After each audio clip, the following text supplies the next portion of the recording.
Welcome back to another edition of the ARCA Zoomcast. I'm Casey Campbell. Of course, that is ARCA PR Director Charlie Crawl. Of course, another week, another ARCA race. Of course, an ARCA East combo race at Iowa. But first, of course, we got to talk about the big news today.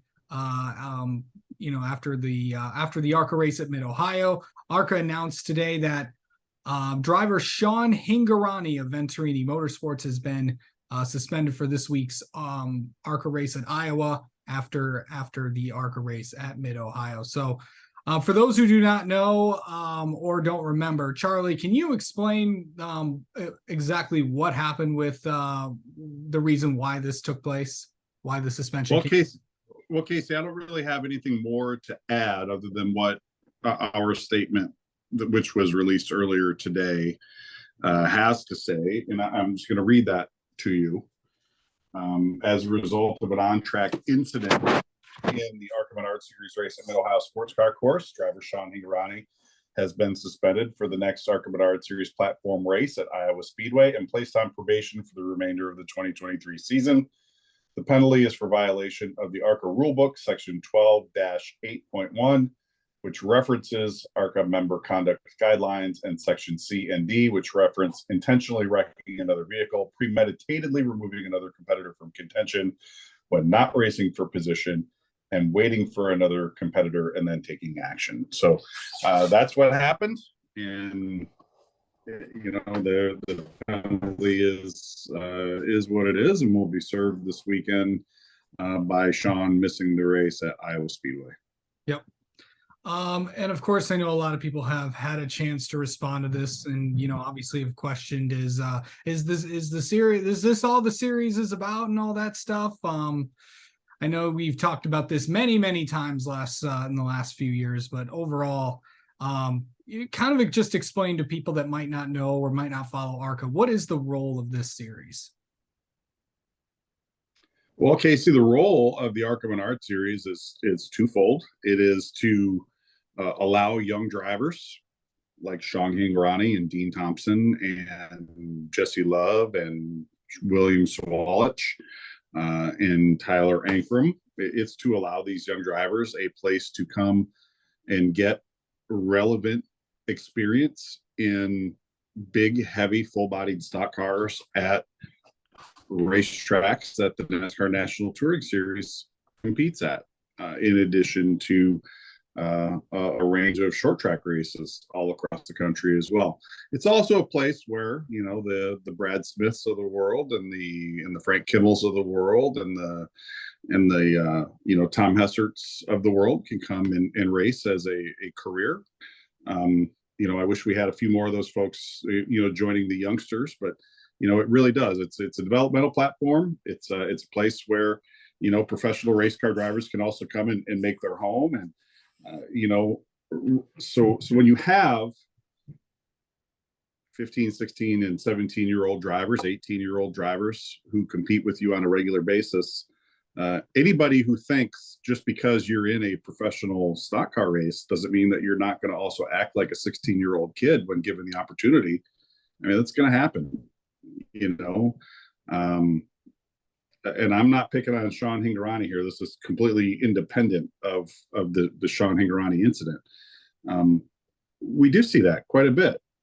Kids, I've got two 15-year-old kids right now, and I can tell you, they do not think like adults. It's just how it works. That's part of becoming an adult is learning lessons and getting life experience. And this is where the drivers that are going to be racing in NASCAR in the next 5 to 8 years, this is where they're going to get that start. The question that I would ask, okay, now let's go back to Friday and let's take that incident that happened on Friday and let's move it to Saturday. Do you want that happening in the Truck Series? Do you want that happening in the Xfinity Series? Do you want that happening in Cup? This is a place for drivers to learn that lesson. I wish it didn't happen, obviously, I hate to see that happen for a wide variety of reasons. But am I shocked that a young man who is not not yet an adult, made a rash decision in the moment and it didn't work out the way he thought that it was going to work out? No, I'm not shocked at all. That's what happens. It happened to me when I was that age. It happens to my kids. They are that age. That's just a part of growing up. And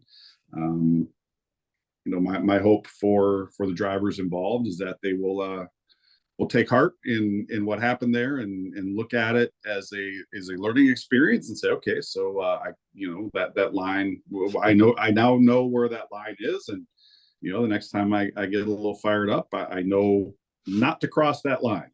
But we certainly don't want. Look, I know, man. I could go on social media right now and spend the next 30 minutes looking at reasons why the ARCA Menard series is not a great place to be. But I will tell you, you don't want that happening in the Truck Series. You don't want that happening in the Xfinity Series. You don't want that happening in the Cup Series. We'd be taking heat from some of these people, Casey, if that stuff never happened. We'd be taking heat from some people when it does happen. They're gonna make their critical comments regardless, and they're gonna do it with about 1% of the total facts on hand to support their opinion. But as I always say, you're entitled to your opinion. You're just not entitled to your own, to the facts. And the fact is, kids are going to be kids, and that's just, it's the fact of the matter. And it's a place where you're going to come and learn a hard lesson. Sometimes you're going to learn a lesson and you're going to end up in victory lane. Sean's won a couple of races this year. He's learned a lot. He has matured as a driver a lot from where he was last year. But he's still 16 years old, and that sometimes, unfortunately, as I can tell you with my own two children, sometimes teenagers don't make the best decisions, and we'll chalk this one up to a bad decision in the heat of the moment. We'll head on to the next one, and hopefully we'll see Sean back out on the racetrack in 2 weeks. Actually, I don't know that he'd be eligible to run at Pocono based on age, but we certainly will look forward to seeing him back on the racetrack out at Shasta for the West Series race. And hopefully we'll see him up there fighting for a victory. So going into this weekend at Iowa, of course, it is the first time the East Series has been out there. And since I'm actually going back to my first race of the 2023 season that I was at in person, of course, that was Flat Rock. But it's been a while since we've seen the East cars out there. So you'll see guys like LeVar Scott and Luke Fenhouse. The PRG team will be back, and then of course you'll see a lot of other guys. So Iowa Speedway, always a fun race. I know you guys always have a lot planned out there. So just kind of talk about what's to come when we go to Iowa. Yeah, Casey, Iowa's a great little racetrack, man. 7/8 of a mile. It's really fast. Races like a short track, but it's got speeds like a super speedway. I think we're going to have a pretty good field out there. Like you said, we'll see LeVar Scott and Luke Fenhouse, and of course, William Sawalich leads the East point standings. So I look for those three to have a pretty good battle between themselves. You can't discount Jesse Love, man. He's in the mix every week. And I think he told me he had some fuel pressure or fuel pickup, problems there late in the race there at Mid Ohio. Had that not happened, I think he would have been right there fighting for the win with, Tyler Ankrum and Dean Thompson and those other cars there at the front. But Jesse, if that car holds together, it does. That car holds together, 90% of the, 99% of the time.